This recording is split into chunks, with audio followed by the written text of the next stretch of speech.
But before I proceed, let me dedicate this to Professor J.D.Y. Peel, a great scholar of Yoruba studies, first and foremost, and also a scholar of African studies. I'm dedicating this presentation to his memory. About a year and a half ago, I co-edited a volume titled Materialities of Rituals in the Black Atlantic.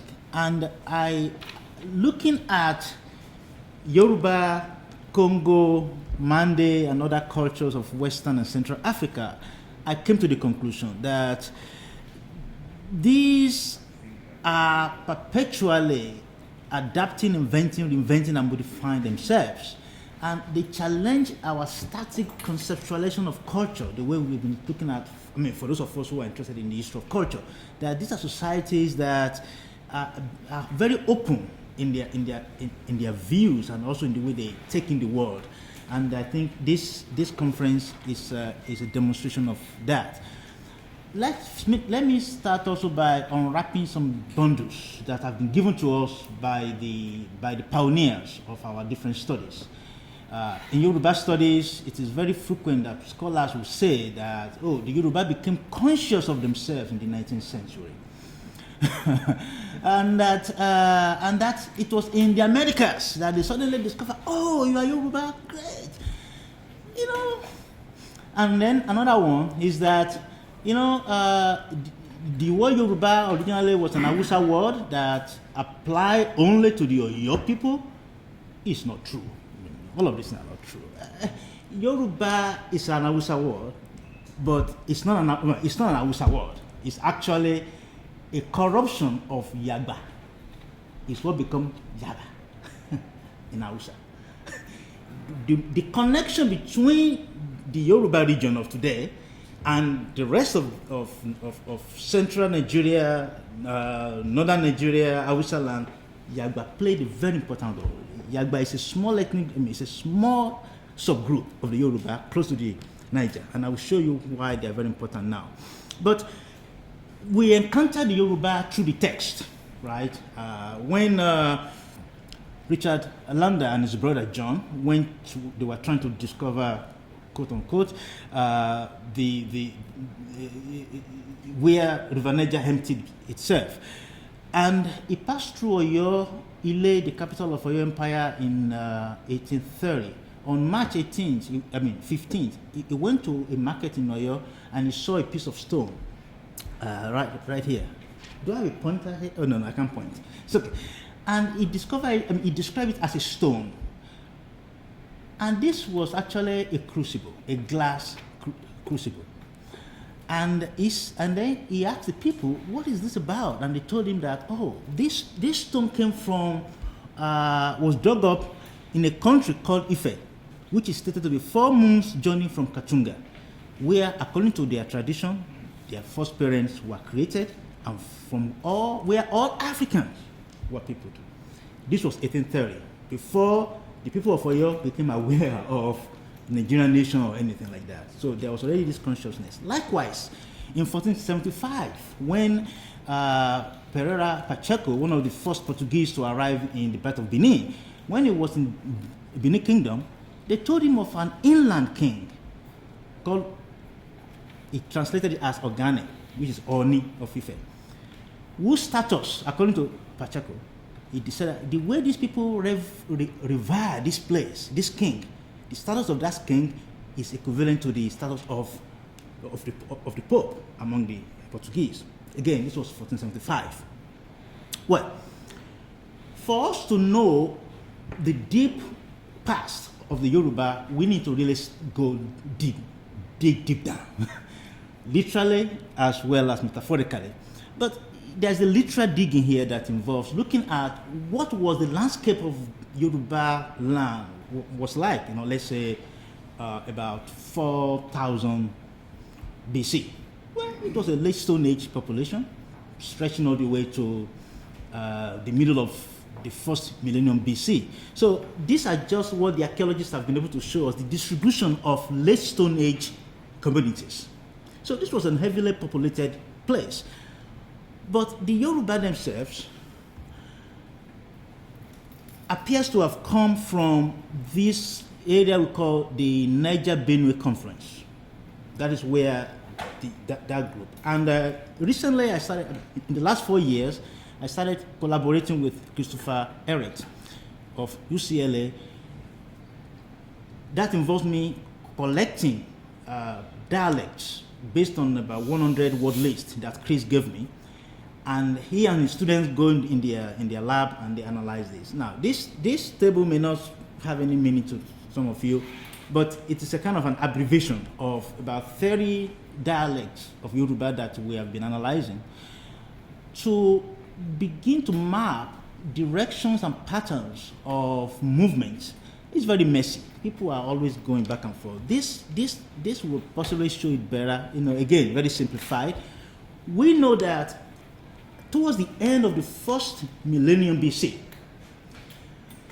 the Yoruba Igala, the Proto-Yoruba Igala, they used to be just one, right, around the confluence. Then towards the end of the first millennium BC, maybe around, just say around 750 BC, they began to diverge, with the Igala being more on the eastern side of Niger, and then the Yoruba stock being more on the western side. And this is where Yagba came from. Then, as they were moving, now these were iron-using people who were moving out of their nucleus area. Why they were moving, we don't know. But I suspect it's because of iron production that they were moving. At the same time, they might be moving to have access to more land, but the movement was very rapid. There were two branches. One branch came, and that shows in red, came down towards the eastern boundary of what we call Yoruba now, and moving rapidly towards the south, going to the Shekiri area now. And then there's another western branch that goes more to the central part of Yoruba land, where, Igbomina, Ife, Ekiti, that area. So we have two branches moving. But of course, this was happening around the beginning of the first millennium AD.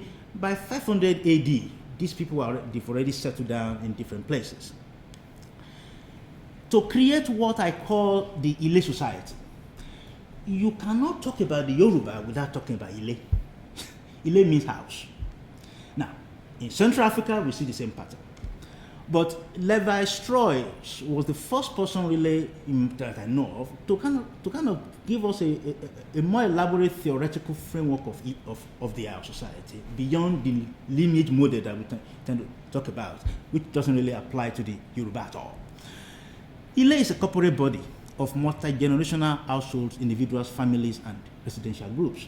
My proposal here is that as these people were moving, acquiring land, they needed to protect what they had. Newcomers were coming in. It's not that land was scarce, but it was, after spending so much time clearing it, you don't want someone else to come and take it over from you. And you want to secure this estate for the next generation. So you begin to find people who are living in small groups before, coming together into one social group. Really, it was a political economic institution, Ile, and it's also the foundation of social inequality. So, Ile, or let me say so-called house, it's not a place where egalitarianism worked. It was the foundation of inequality. But it's also the pathway for individuals to self-realize themselves, to become someone. You don't become someone on your own, you become someone as a member of Ile. So, they developed what they call Ebi ideology to link people who may not be related. So they created Ebi, so-called kinship. There's nothing about it. It's just a matter of bringing you together and making all of you align towards one goal. So each Ile has a leader, usually a male, who has spiritual as well as secular powers. Now, by 500 AD, we realized that there were three names these leaders were being given. In eastern and southeastern part of Yoruba land, they were called Oloja. Oloja reminds us of Onoja in Igala, where they're coming from. on Niger. In Central, we call them Oba. In the West, Northwest, they call them Olu. Now, let's pay attention to this Oba very well. Oba did not mean a king originally. It meant a leader, a house leader. Today, Oba is used as the word for king. This is where the name came from. So also around that time, we begin to see minimal naturalism in terms of sculptures of elders who are also priests, who are also leaders of this household. Then, of course, archaeological sequence is showing us that there are many varieties of residences that are based on single households. But then we begin to see large-scale compounds also being established, which are also combination or agglomeration of multiple households. As we move towards 750, 850 AD, these houses began to even coalesce. They began to even become bigger. I call these mega houses.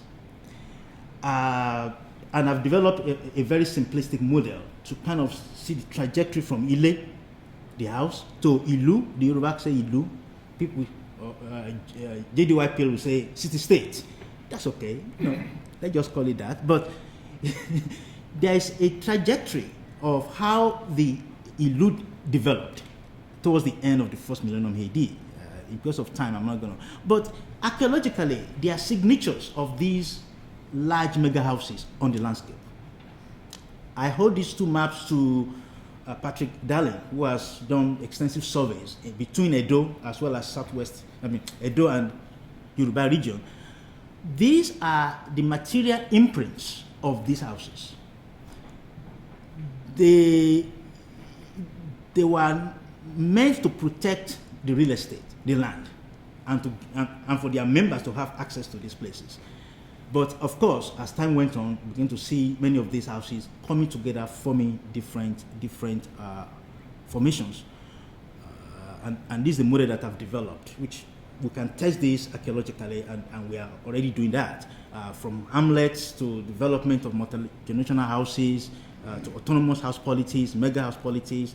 Then these polities also develop what I call confederacies, like formal association, before a city-state develop. But it's not automatic that a city-state or an Ilu will develop. The basic or fundamental structure of Yoruba politics is the Ile. That is the basic thing.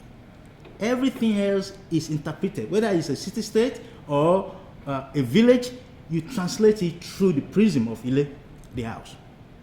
So by between 800 and 1100 AD, we know that there were a few Ilus that developed across Yoruba landscape.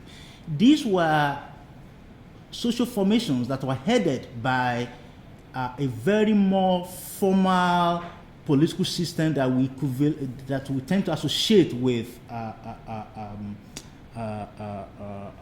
sacred kingship today. People who can wear particular kind of crowns. Now you can see from this map that we have two in the northwest.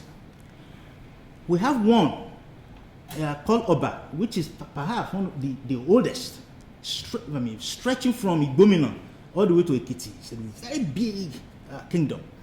Then we have Udo in the present-day Benin area. Then we have Oko in Ijebu area. These were the first ones to develop, that we know of. Ife was not among these first. It's the second generation of Ilu. And Ife, according to Yoruba nationalist story, is supposed to be the source of everything. There's a reason why it is the source of everything. It's not the first, but it's not the last either. So about 3 years ago, I started working in Ife itself. All my career, I've worked around Ife, 40 kilometer radius of Ife. So I said, okay, let me go back to where I was trained after all in the 80s. Let me start working on some of these sites. So I happened to select Odudua Grove, which is a very important grove, and also our work is the first archaeological excavation here. It's not extensive because they will not allow us to do any extensive excavation where the institution of Oni is ratified. But you can see here some of the grave sites of some of the powerful individuals in Ife in the past. So they allow us to dig deep behind the forest here, the tree. Then I also began to look at what is the pre-urban landscape of Ife like. And one thing we are discovering is that there were quite a number of mega houses that developed in Ife between 800 and 1000 AD. And one of them is Ideta on this map, which we have been able to map the perimeters of the site. And below you see us negotiating with the priest of Obatala. Obatala is the owner of Ideta. Obatala is the Zeus of Yoruba pantheon. Okay, so this was his residence, or this was supposedly his place before Ududua came, according to the story, and took over power from him. So we are negotiating which place to excavate and which place to survey. These are heavily politically charged places that you just don't go there anyhow. So what we are seeing is that after very turbulent, about 200 years of crisis in Ife, by about 1100, things were coming together. The first wall was built, and many of these pre-urban or mega houses, they were abandoned as people were being moved into this enclosure. And the dark square, rectangle there, that's where the palace of the king of Ife is today. And people will argue that it has been there forever. Well, it's likely. So, again, going back to what scholars like Frank Willett, Paul Ozane, where our work is building on what they have done, really, not so much to torpedo what they've done, but to kind of add more flesh to what they have done.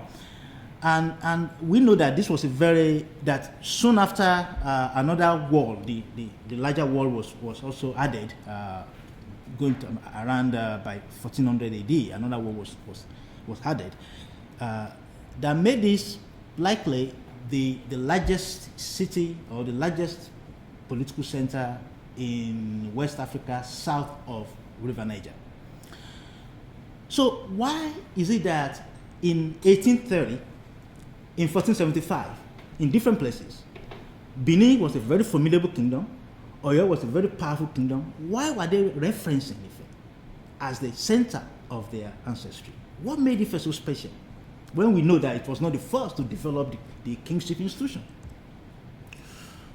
My argument in this paper, just to summarize it, is that Ife was able to promote itself as an important preeminent center in Yoruba land because of knowledge capital. I define knowledge capital as the know-how that comes out of rigorous learning, experimentation, experience, information management, proprietary over intellectual property, as well as superior skills. Effective coordination of these knowledge assets in order to gain competitive advantages among peers. And then to use this knowledge to create value that others around you would like to be part of. When we talk about the basis of power in African history, the tendency for us is to look at material stuff, mines, gold mines, power over people, all those kind of things. No, they are part of the story. But I'm saying that there's another part of the story. And that story is about how society manage knowledge, how they create value out of the knowledge that is also connected to producing stuff, things. There are three aspects of knowledge capital that Ife developed. One is the intellectual property over the manufacture of glass and glass beads. This is not unique to the Yoruba, but you cannot, according to a proverb, it is the crown that we use to identify, it is the beaded crown that we use to identify the king. It is the beaded necklace that we use to identify a chief, that is someone lower than the king. Being able to, and the use of stone beads went all the way back to perhaps 500 AD. We know that they were mining Chalcedony around Musi and River Niger all the way back. We know they are doing that. But something changed around 12th century AD, and that was what changed was the manufacture of glass itself. This glass beads also became the basis of legitimizing the kingship institution. So for you to acquire, for you to become king, you need to have these beads, and the only place where you could buy them was in Ife, because it's not just any type of bead, it's a particular type of bead, the diachroic beads, which I'm going to show you now. Then Ife also borrowed a lot from his neighbors to create a systematic body of knowledge, mythologies, and vast mythologies that no matter where you are coming from, you can easily plug your story into that mythology. It's open-ended, but at the same time, it is formal. They were also making universal claims. that is important, to make universal claims. These are some of the strategies that Ife was using. Of course, let's talk about the glass first. Some years ago, and including myself, we made a mistake in saying that the Ife people were importing glass from across the Sahara, remelting them, and then voila, they will make beads out of them. Now, looking back, why did we even think that? Why would you be remelting glass to make glass bead? Well, we now have the evidence that they're actually making glass in Ife. Over the last 3 years, we have that evidence, although the first scholars let me skip to some of the excavations that a student of mine who just finished his PhD with Susan McIntosh at Rice, Tunde, is working in Olokun Grove, which in his estimate is about more than 200 hectares of land dedicated specifically to manufacture of glass. And these are some of the artifacts that have come from this place, not by him, from other scholars before now. And in 2006, Langton, Ige, and Rowlands, right here, do the analysis that produced the first chemical signatures that we know that are unique to Ife. But they are not the first to discover those signatures. Davison in 1972 already indicated, but she didn't go all the way to say that, well, this unique glass must be coming from Ife. But Langton, Ige, and Rowlands made the claim in 2006. When they were making this claim, I was actually completing the excavations, my own excavations in Osogbo, which is about 40 kilometers from Ife, where not only did I discover glass remnants, unformed glass, but also I discovered a silo where they were storing pegmatite, which I didn't know until analysts, geochemists told me that pegmatite is called glass sand in geological terms. And by looking at this, we were able to do more, open this place up for a larger excavation, and we were able to find glass collet, crucible, as well as beads that damaged, maybe in the process of production. So I went to work with this using the latest analysis that you can use to analyze glass, which is laser ablation. We were able to decode the chemistry of the glass from Osogbo, as well as some samples from Ife as well, showing us that Ife glass indeed is unique in the history of glass technology. It's very high in lime, it's very high in alumina content, higher than the proportion you will see in European, Islamic, and Asian glasses. And that this glass is based on the use of granite, which is different from the plant ash you see in the Islamic world or late Bronze Age, and that pegmatite is the source of this high alumina. And they were also using snail shell, grounded snail shell, as the source of their lime, because that stabilizes the glass. So these are the areas in Yoruba land where we've come across glass so far.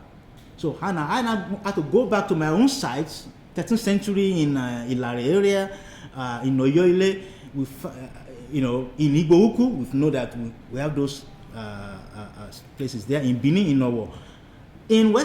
Across West Africa, these HA glasses have also come all the way from Gao down to Igbohuku, to Ketu. So we know that this type of glass was being widely distributed.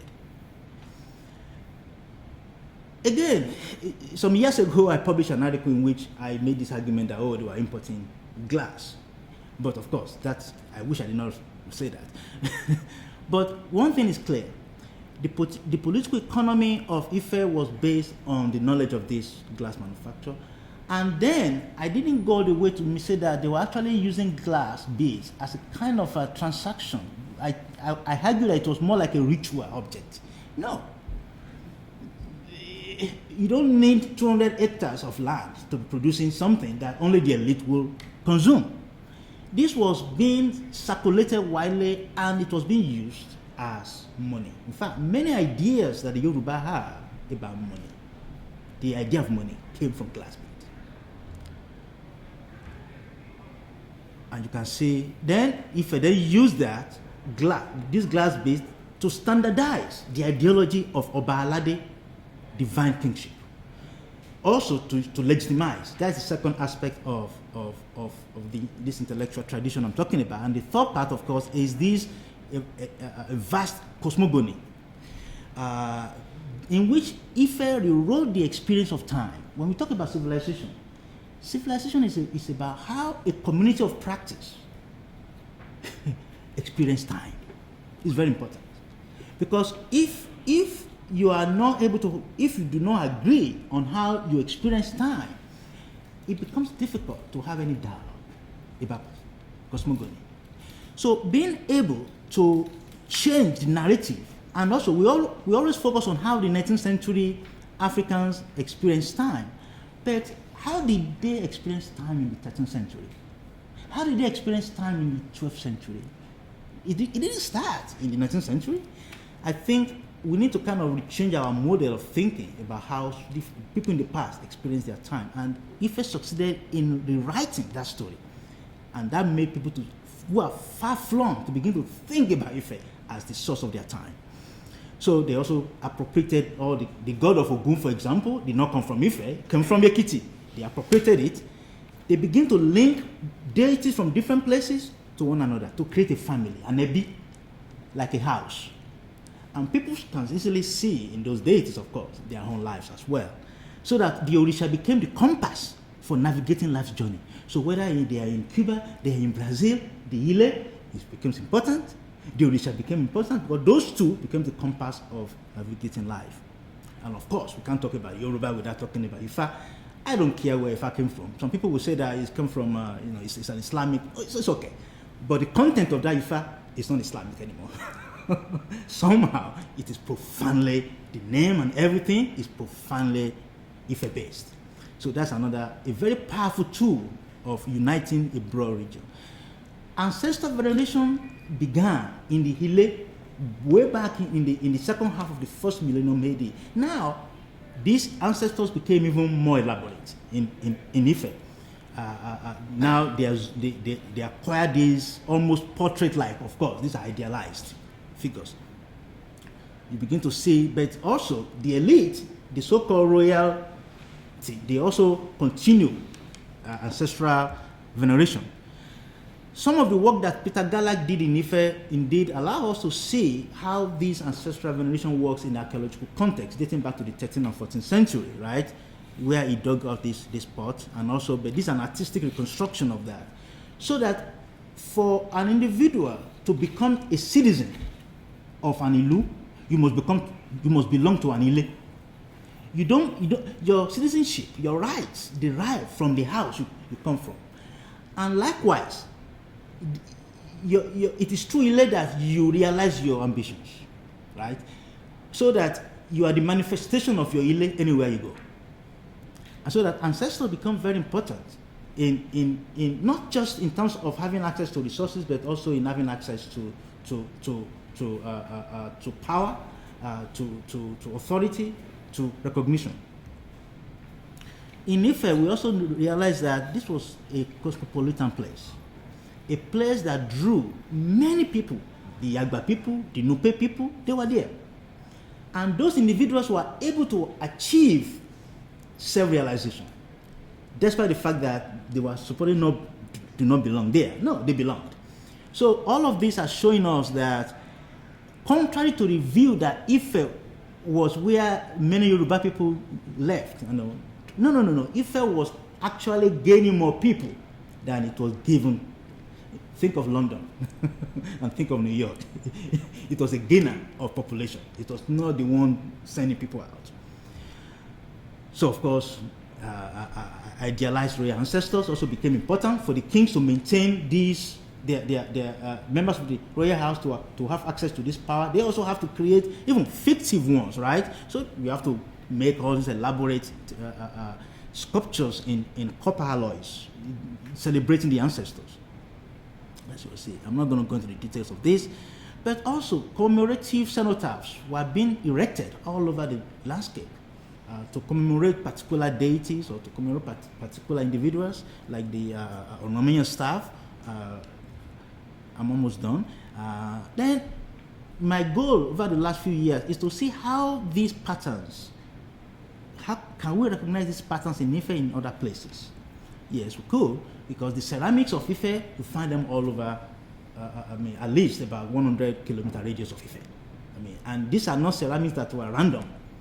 The particular location of decorations, the color, everything fits what you see in Ife. Even when the geology of those areas do not fit what you see, the paste and everything, so you begin to see that these objects were being transacted all over the place. So this is the map I've drawn about the ceramic sphere of Ife, from 1100 to 1400. You see that this ceramics spread all over central and eastern Yoruba land, and you begin to also see the sculptures that you find in Ife. You see them outside of Ife as well, showing that either individuals were carrying their ancestors with them, because these are important, or when they arrive in their new places, they were also producing them. So I find this one in Osogbo, the one below, I call it nose. That was in Osogbo. The one with a very long neck was found in Ikirun. I'm sorry for those of you who are not familiar with Yoruba geography here, but also you find portia pavements all over the place. Not just in Ife, all over this area where I show you the map of ceramic sphere. Now, Ife is always packaged as a sacred center. That idea of sacredness as just uniquely sacred, it's a very recent thing, perhaps 17th century, not before that. It was a commercial center. When Mansa Musa was in pilgrimage in Cairo in 1324, he talked about the lands of the black pagans, where, quote, we sell 1 mitkal of unworked copper from Takeda for 2/3 of its weight in gold. Well, we know that some of those copper were coming to Ife. If not paid for in gold, they were being paid for in beads. Ibn Battuta in 1352 also talked about Ife. Yufi is one of the biggest countries of the Sudan, and their sultan is one of their greatest sultans. No white man enters this country because they kill him before he reaches it. We don't know him. He didn't try to go there, so we cannot prove that. So the knowledge about Ife certainly was present in Western Sudan in the 14th century. Now, whether you're talking about Ife ceramics, portia pavements, the classical terracotta figures, the copper alloy artifacts, and the HA glass beads, this is just a composite map of where we found all of these objects. Again, this is based on what we have done archaeologically. It doesn't mean that the more we dig, the more we're going to find some of these things, of course. So this is showing that the question now is, Ife was a military place. It's not a regular peaceful place. It was a military place because to secure access to River Niger was very important to Ife. But that is where a lot of the exchanges were taking place. So it is in that light that we should interpret the Jeba and Tada figures that we found, which are very similar to, which were executed in Ife classical tradition of copper alloy sculptures. Getting access to that place became the crucial objective of Ife in the 13th and 14th century. So many settlements that we find along Igbomina, along all the way to Jeba, some of them might have been colonies that Ife established to protect the route to those places. You know. Thank you.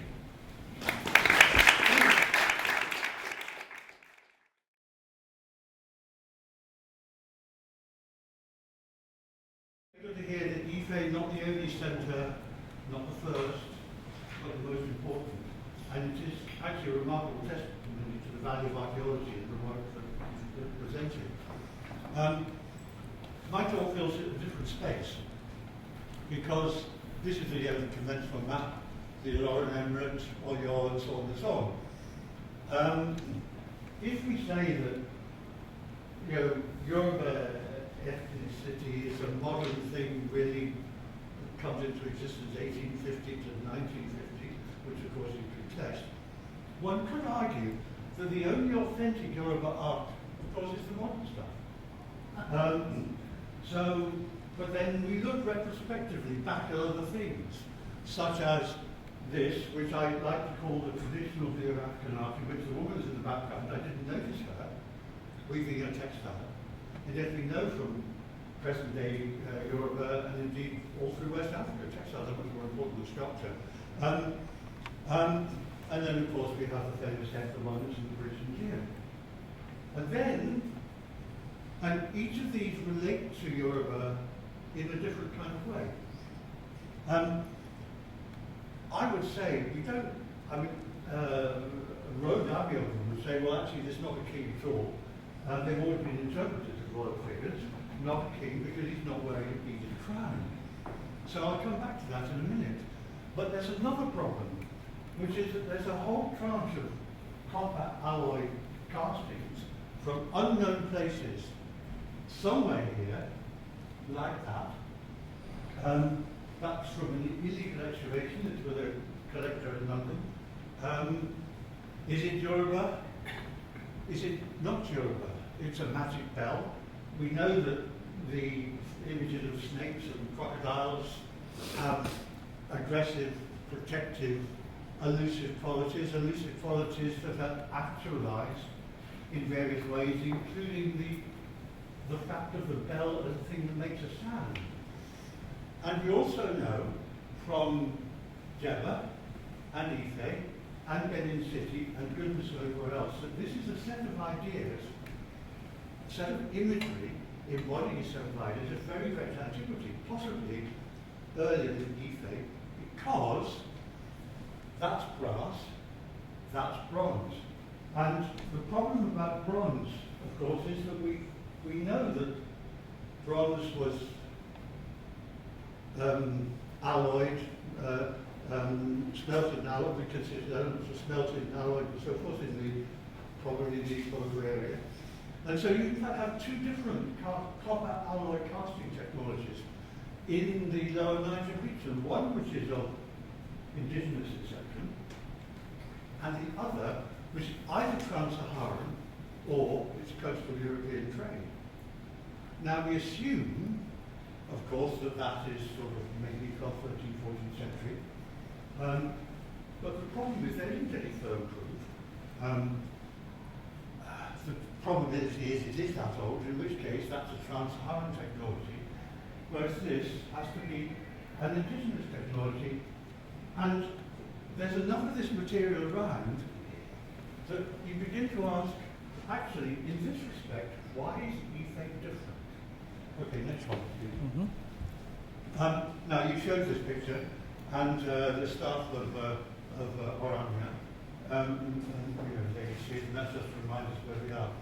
Of course, there's been an awful lot of current contemporary myth-making, and it's actually quite good that you've knocked quite a lot of this on the head in your presentation. Of course, Orania is the founder of royal dynasties in Benin City and in Oyo.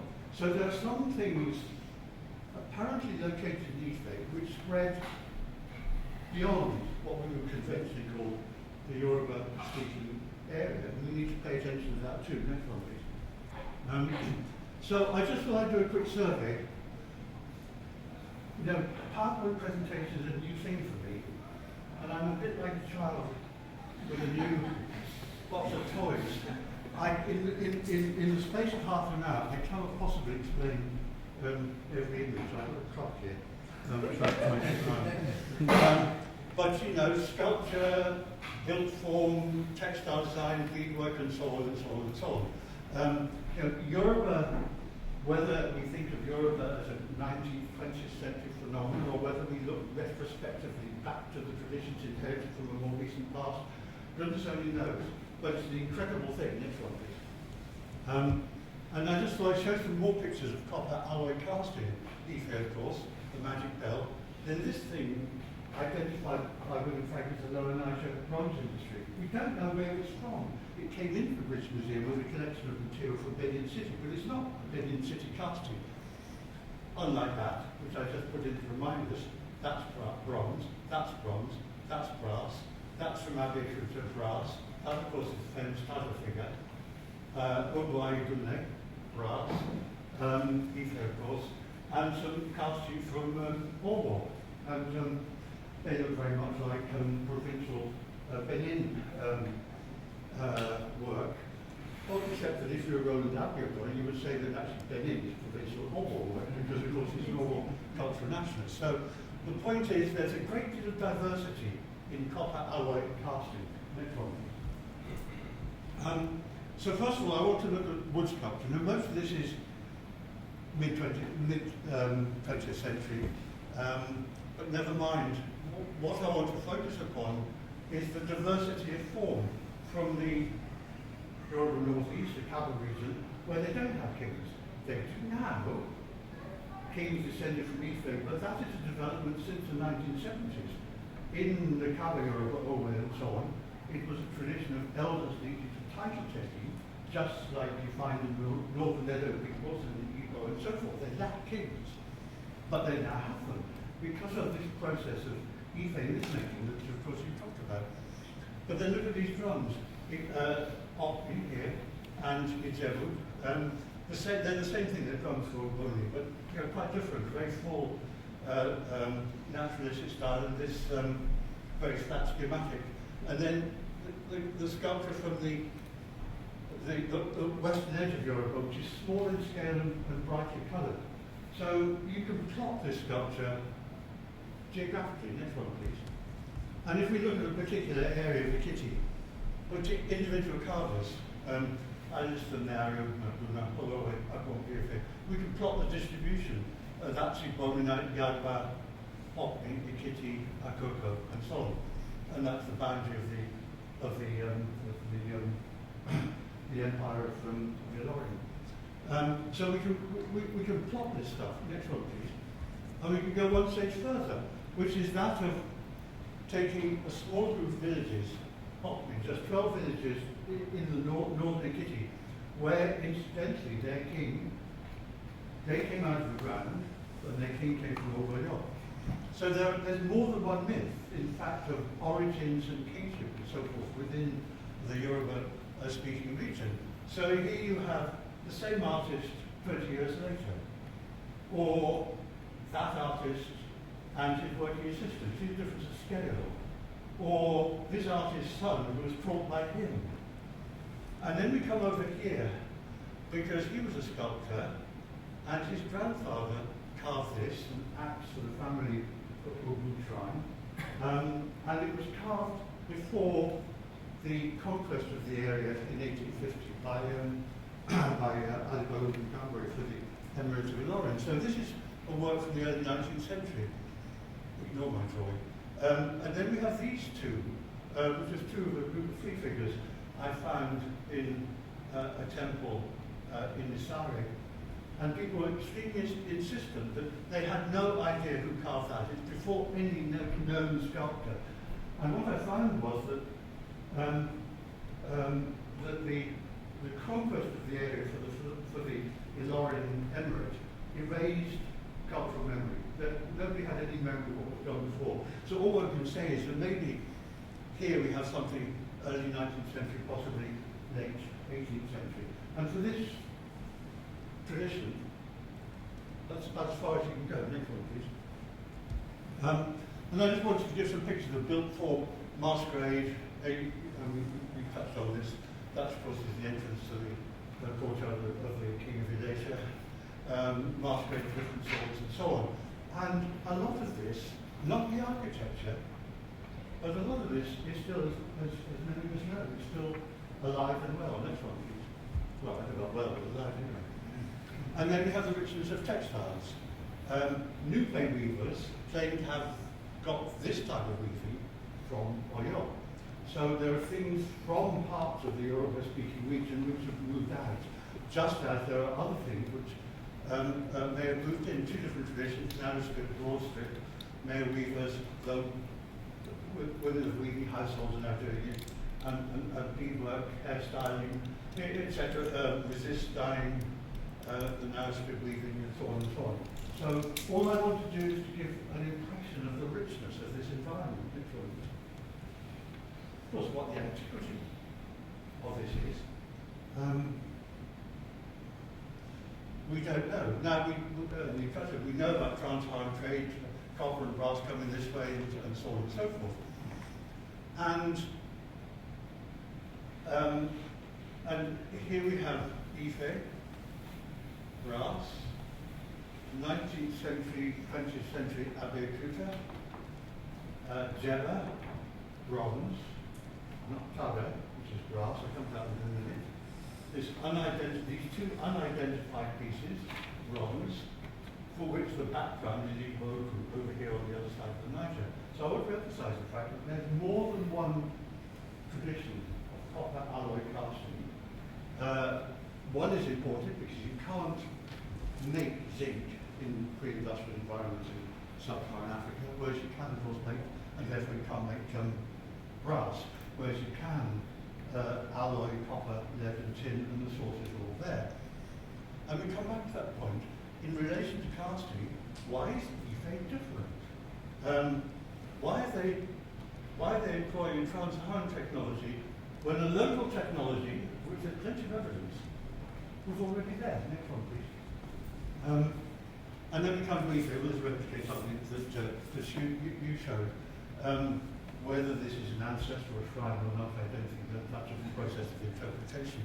But what I want to concentrate on is that, which is a stool carved in quartz, which was given to some Robert by Ife, it's now in the British Museum. And this is a ceramic representation of it.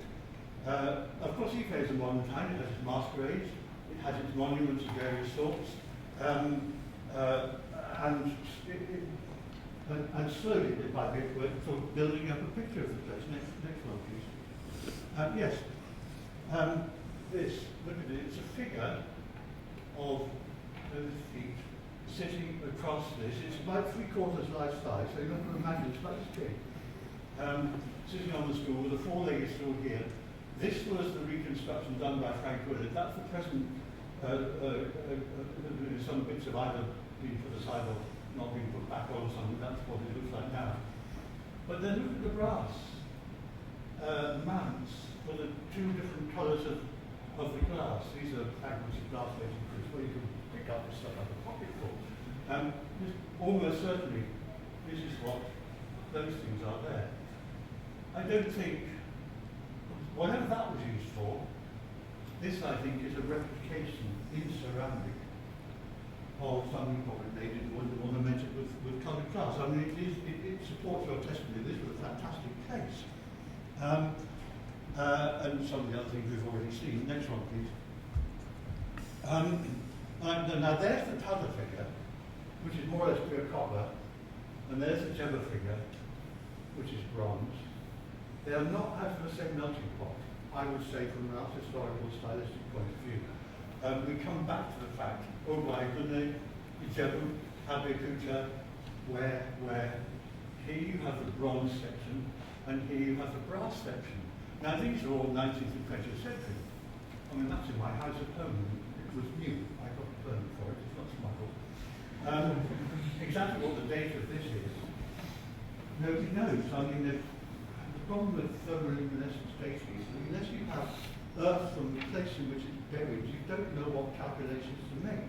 And TL dating, unless you've made advances I don't know about, is not actually a particularly reliable method. So I just want to emphasize the point that this points to the fact that there are more sites as yet uncovered where proper alloy casting in one or other of these two technologies was going on at a particularly antique point. I would say further that I would have thought that with the advent of European brass and coastal trade, if bronze casting was still extant by about 1500, it would very quickly have disappeared. That implies, and you might shoot me down, but that implies that if it's bronze, it has to be much earlier than we expected. Next one, please. And then we come to the invention of the Yoruba, this myth that you shot down right at the beginning of your talk. Lagos in the 19th century must have been an extraordinary place. You had repatriated slaves from Brazil bringing this kind of architecture. That's the old central mosque in Lagos. It no longer exists. It was knocked down and replaced by something funded by Saudi Arabia. You have the monument to Chief Taiwo Olo, which means Taiwo money guys, a trader. And in his house, which is sort of about here, in relation to this monument and his Brazilian-style mausoleum, there were all the account books in cowries. I don't know if they're still there. And there were these two masks. There he is. And on the 8th of August, 1903, after he had died, they celebrated particular Lagos masquerade known as Mauritia. And then I know another. He was born within 6 months of Picasso, and he set out to take up. Well, he heard the colonial government say he couldn't understand why black people couldn't paint pictures and carve sculptures, and so he decided he'd have a go. And he's the pioneer of art education. So he's a Yoruba artist who is a pioneer of art education in modern Nigeria. This guy does a painting of the Anglican Bishop of Lagos in about 1925. That's Arioba at the same time. Both within, Arioba would have said, no, I'm not Yoruba. The Yoruba is the version of there. We know from district officers' reports of the 1920s and 30s in Ekiti, northeastern Yoruba, that when they talk about the Yorubas, they mean Oyo, as distinct from Ijo, Ikole, Ado, and so forth, using the particular names for the particular places. So, whatever the antiquity of the word Yoruba might be, its acceptance across the Yoruba region, if my reading of these reports is correct, is not straightforward. And he's the Yoruba one. He's the one who we always take as Yoruba, but we'll probably say, no, I'm not Yoruba at all, it's those other people. Anyway, next one, please. When we come to the 20th century, we can plot various kinds of development, the formation of the entry of art education within the school university system, which Unwrapping is the great pioneer. And if we look at the development of these places, Zaria and Soka and the Yaba College of Technology, we see that people with Yoruba names are taking their place alongside, so that Yoruba ethnicity becomes an interacting element with the emerging sense of Nigerian nationality, and sometimes it's hard to distinguish the two. So that a sense of Yoruba identity is maintained by the name, but it's certainly not maintained really in the afterwards. That's Joseph Grillo's studio. Of course, weavers begin to experiment with lurex and all these other, after it turns into Kampala, which I could explain maybe later. And you have the work of Ganyu Butuku, who was the head of the department in Zaria until he was killed in a motor accident in about 94 or 95, in which you have the African sculpture painting the Mona Lisa, who is, of course, sculpting the figure. These are not, and one of the problems about the whole ethnic classification, of course, is it straitjackets things. And I think of Lagos as a much better model of the sorts of things that must have gone on within the Yoruba-speaking area. Clearly trade was all over the place. There must be more than one city-state than the ones that we know about. whether through oral tradition or through archaeology. Huge amounts of interaction with the trans-Saharan trade and so forth and so forth. Next one, please. And this is really the summary of all of this. Ifa, you notice there are 16 slides. And if you know Europe, you know why 16. Okay? This is a trade, a divination trade from the the early 17th century. And it's from beyond Europe to the west. Divination, of which the Yoruba system is one version, that form of divination is found all the way from far to the west of Yoruba along the Benue Valley. Yoruba has a distinctive version of it, but it's not the sole proprietor of it. Egungun, the re-embodiment of ancestors. Again, that's also something you find from peoples to the west of Yoruba, all the way along the Benue Valley. And if you don't believe me, look at the 2011 Benue Valley Kappa BBC iniquities. In other words, by focusing upon an ethnic identity as understood as a kind of bounded space, we lose a sense of the real dynamic of things moving and travelling and shifting and being reinvented and so forth and so forth. As for example, in the Agre plot that shows the pillars of Valentine Hall built in 1927, is it? These were improvements or like developments within indigo dyeing that were almost certainly brought to agriculture and development by people repatriated free slaves from Sierra Leone, employing a different set of techniques than the ones which have been, if you like, traditional within the Yoruba region. Well, that got already mentioned. The glass and the unidentified things. I'll leave that picture there. The door in the British Museum carved by Laura Redefining about 1915. I'll leave it there as an image covering most of what we spoke about, but not all, as an image of the extraordinary phenomenon that Yoruba culture represents. Thank you.